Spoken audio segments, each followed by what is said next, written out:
There was a man during the caliphate of Amir al-Mu'mineen, Umar ibn al-Khattab radiallahu anhu, who used to be a singer. He would earn a living by singing songs publicly, something that was frowned upon in the Islamic society of Medina. People would gather around him, and he was known for his beautiful voice. He spent his youth in this profession, making money from his singing, indulging in gatherings of entertainment, heedless of Allah's commands. As time passed, he became old. His voice weakened. People no longer paid him for his singing, and he found himself in poverty. He had no source of income, and all those who once praised him abandoned him. He had nothing left. No wealth, no youth, no admirers, no sustenance. One night, alone and desperate, he sat in a corner and wept. He realized how much of his life had been wasted in sin and heedlessness. He turned to Allah with a broken heart and a sincere tongue and cried out, O Allah, I have wasted my youth singing and turning people away from your remembrance. Now I am old and weak. I have no one left but you. Ya Allah, if you turn me away now, who else is there for me? O Allah, have mercy on me. That night, he wept intensely. He kept repeating, Ya Allah, forgive me. Ya Allah, I repent. Ya Allah, have mercy on me. He fell asleep crying. That night, Umar ibn al-Khattab radiallahu anhu had a dream. In the dream, he saw a message from Allah. There is a servant of mine in such and such place who used to disobey me, but he has now turned to me.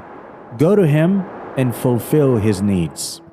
In the morning, Umar radiallahu anhu awoke, remembered the dream, and he went to search for the man in the location mentioned. After some time, he found the old singer, sitting in a worn-out condition, visibly poor and weak. Umar radiallahu anhu asked him about his life. The man told him his story, how he had used to sing and how he earned from it, but then grew old and had nothing left. He also shared how he had turned to Allah in sincere repentance and asked for help. Umar radiallahu anhu then told him about the dream and said, Rejoice, for Allah has heard your prayer and answered it. He has not forsaken you. Then the man fell into sujood, prostration, crying. He lifted his head and said with tears streaming down his cheeks, Alhamdulillah. Praise be the one who never forgot me, even when I had forgotten him. Praise be to the one who did not disgrace me when I stood before him empty and ashamed. Praise be to the one who accepts me, the sinner, when all doors are closed.